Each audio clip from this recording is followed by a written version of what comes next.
not come to play. The rhythm on me style rum thing, pumping up the bass. Give right, yeah, cool, make a fire blast. Pull up my selector, hold tight.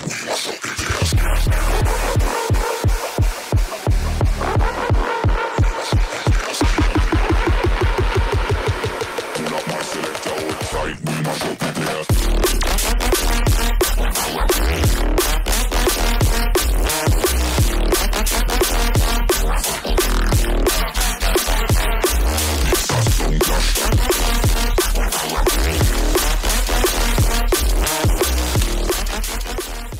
Naghahanap pa kayo ng motor na pwede pang araw-araw, pangpasok sa trabaho, pangpasok sa school? Well, highly recommend the Suzuki Smash Carb. So this one guys is fuel efficient na motor ni Suzuki, no? Kahit na naka-carb pa siya. And ang nagustuhan ko dito, smooth yung takbo nito at smooth lang din yung makina niya. So before ang lahat guys, dito na muna tayo sa kanyang technical specification. Of course, this Suzuki Smash is powered by 112.8cc air-cooled single-cylinder 4-stroke 2-valve at single overhead cam. Semi-automatic, semi-manual 4-speed transmission. Ito ay merong lakas na 6.4 kilowatts at 8,000 RPM and max torque of 9 Nm at 4,000 RPM. So, yung nagustuhan ko din dito guys, meron din siyang malaki fuel tank capacity na 4.3 liters at kaya nitong umabot up to 48 km per liter. Depende na lang din guys sa total hobby ninyo pag imamaneho nyo tong si Smash Carb type. So dito tayo guys sa kanyang front look. Wala naman kayo makikita pinagbago dito. Yung pa rin naman kagaya ng dati. So nandito pa rin naman yung kanyang glossy black na color plus yung kanyang decals na black, white, and sky blue. So kung mapapansin nyo, yan lang po yung decals niya dito sa front guys. At saka ito, ayan. And sa bandang side, ito yung decals niya dito. So, sa headlight naman niya, naka-bulb type pa rin. Turn signal, same pa rin naman, naka-bulb type, ganun pa rin naman. Tapos dito sa front, naka-telescopic pa rin siya guys, tapos drum brake, spoke type. So, this one guys is merong tire size na 70 by 90 by 70.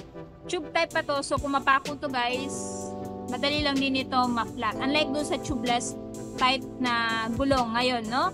Yung modern na wheel ngayon. Tapos dito, kung mapapansin nyo, aside nga pala sa glossy black niya na fairings, meron din siyang matte gray na fairings dito. And for me, mas nakakadagdag ng forma dito sa Smash na to. So sa side, ito yung side niya, na itsura. Actually, wala naman pinagbago dito. Same pa rin naman ang dati, decals lang, no? Tapos nandito yung brake pedal, pillion step or foot peg ng driver. At sa mga nagtatanong, if ever mag-change oil kayo, ilang ml ba? This one guys is 800 ml. Ayan. Dito pa rin yung kickstart and for me, goods na goods yan para pag halimbawa magubusan kayo ng baterya, meron pa pag-asa na mapaandar nyo itong motor na to. Ayan. Tapos, dito naman, ito yung tambucho niya. Naka-chrome type yung kanyang heat guard. Tapos, footpeg ng angkas, naka-rubberized pa rin naman. And, ayan.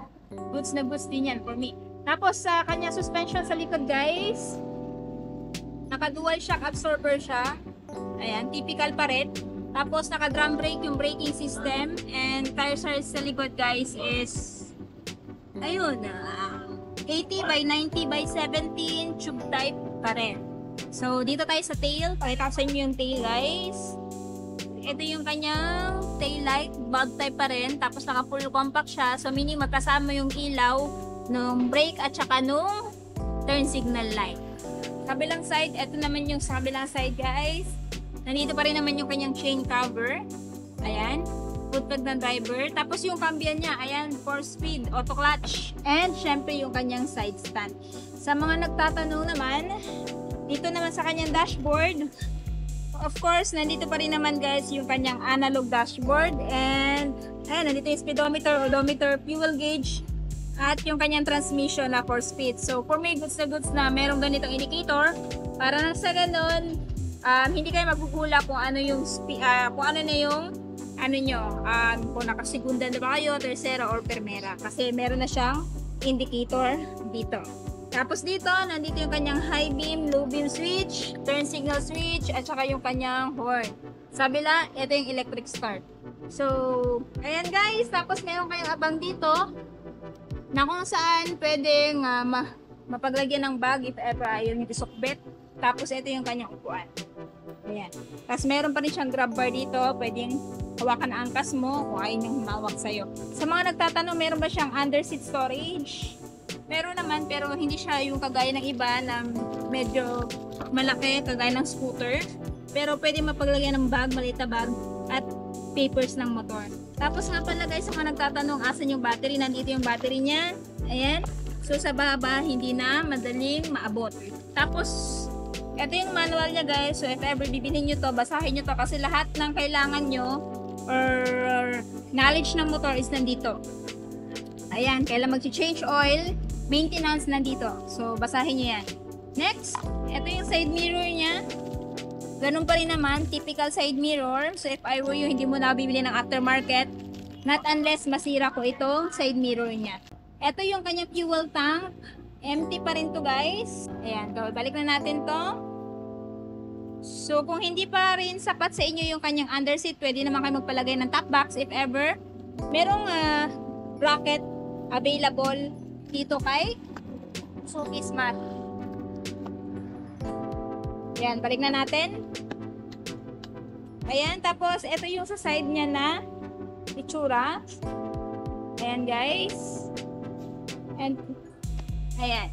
So if ever bibili kayo nito guys, pumunta na kayo dito sa may LYR Marketing Corporation kasi available ito dito. Aside dito, meron pa silang available na Jackal Green Gray na drum brake version. Tapos kung interested kayo dito guys, pagdating sa presyo niya, ito ngayon ay merong updated price na 63,400 in spot cash.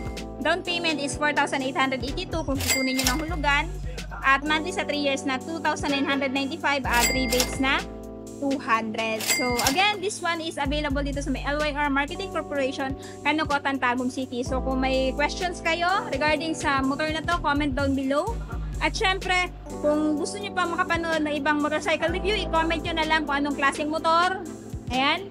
At para nang sa ganun, ma-address natin. So yun guys, I hope nagustuhan nyo po itong video na to. At kung nagustuhan nyo, please don't forget to like, subscribe, comment, and share.